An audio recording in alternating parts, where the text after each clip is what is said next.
Once upon a time, there was a man, and he was sleeping in the middle of the night, and suddenly somebody comes and wakes him up. And the person wakes up and says, "Who are you? And why did you wake me up?" And the other person says, "I'm an angel, and God has sent me to show you the difference between heavens and hell. जन्नत और दोज़ख का तुम्हें फर्क समझाना है. Are you interested?"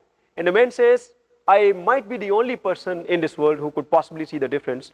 कि जन्नत और दोज़ख क्या है, क्या फ़र्क है. तो yes, he says, मैं इंटरेस्टेड हूँ, मुझे ले जाओ. सो जो एंजल है, फरिश्ते ने उसको उठाया और उठा के सबसे पहले उसको जहन्नुम में ले गया और देखा कि एक बहुत बड़ा बैंक्वेट हॉल है जिसमें बेशुमार लोग हैं और हर तरह की खाने पीने की चीज़ें, मशरूबात, दुनिया की नेमतें. इत्तेफाक से वो हैरत में आ गया, दोज़ख में ये सब कैसे हो सकता है. सब कुछ वहाँ पे मौजूद. लेकिन जो लोग थे वहाँ पे, they were having a very bad time. They were crying, mourning, groaning, complaining, blaming. उसने कहा, यार ये कैसे हो सकता है कि सारी दुनिया की चीज़ें मौजूद हो और फिर भी लोग परेशान हो, शिकायतें करें, रोए धोए, चेहरों पे मौत छाई हो. तो उसने गौर किया तो देखा कि जितने लोग थे वहाँ पे जहन्नुम में, दोज़ख में, उन सब के बाजुओं के ऊपर ब्रेसेस लगे हुए थे, प्लस्तर लगे हुए थे. वो अपने बाजुओं को बेंड नहीं कर सकते थे, परहैप्स खा नहीं सकते थे. And that's the reason that they were crying. शिकायतें कर रहे थे, रो रहे थे. इसने ये सब देखा और फिर फरिश्ते ने उसको उठाया और इस बार उसको जन्नत में ले गए. और जन्नत में जाके देखा कि वहाँ पे जो लोग हैं बहुत सारे, they were having a wonderful time. और वहाँ पे भी सारे खाने पीने, मशरूबात, दुनिया जहान की सारी नेमतें. But what he noticed was that the people over here, they were having a wonderful time, they were having a great time. खुश थे, सबकी आंखों में चमक थी, चेहरों पे रौनक थी और जिस्मों में एक खास तरह की एनर्जी थी. आई रिपीट, उनकी आंखों में क्या थी? चमक, चेहरों पे रौनक और जिस्मों में एक खास किस्म की एनर्जी.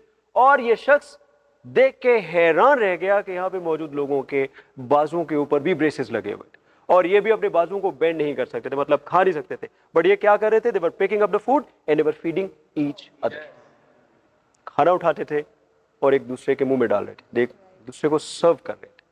सो दोस्तों, अगर मैं इस मेटाफर को अगर मैं डेस्कॉन में अप्लाई करूं, अगर मैं ऑर्गेनाइजेशनल एनवायरनमेंट में अप्लाई करूं, तो मेरी नज़र में जहन्नुम वो ऑर्गेनाइजेशन होती है जहां पे ऐसा नहीं कि रिसोर्सेज नहीं होते, वहां पे सब कुछ होता. लेकिन सब कुछ होने के बावजूद लोगों का फोकस, लोगों की तवज्जो सिर्फ और सिर्फ अपने प्रॉब्लम्स के ऊपर रहती. वो इतना खुदगर्ज हो जाते हैं कि सिर्फ अपनी विक्ट्री, अपनी जीत, अपने फायदे, वो सिर्फ अपने बारे में सोचते रहते हैं. और चूंकि वो सिर्फ अपने बारे में सोचते हैं और हर कोई अपने बारे में सोचता है, तो सब होते हुए वो रोते रहते हैं, चीखते हैं, ब्लेम गेम करते हैं, परेशान रहते हैं. और जन्नत वो ऑर्गेनाइजेशन है. अब मैं ऑर्गेनाइजेशन की तरफ आ गया, जन्नत की तरफ नहीं, जस्ट अ मेटाफर. जन्नत मेरी नजर में उस इदारे का, उस ऑर्गेनाइजेशन का, उस फैमिली का नाम है जहां पे ऐसा नहीं कि प्रॉब्लम्स नहीं है. वहां पे भी कुछ ना कुछ लोगों के प्रॉब्लम्स होंगे, लेकिन लोग अपने आप पे फोकस करने की बजाय वो दूसरों पे फोकस करना शुरू कर देते.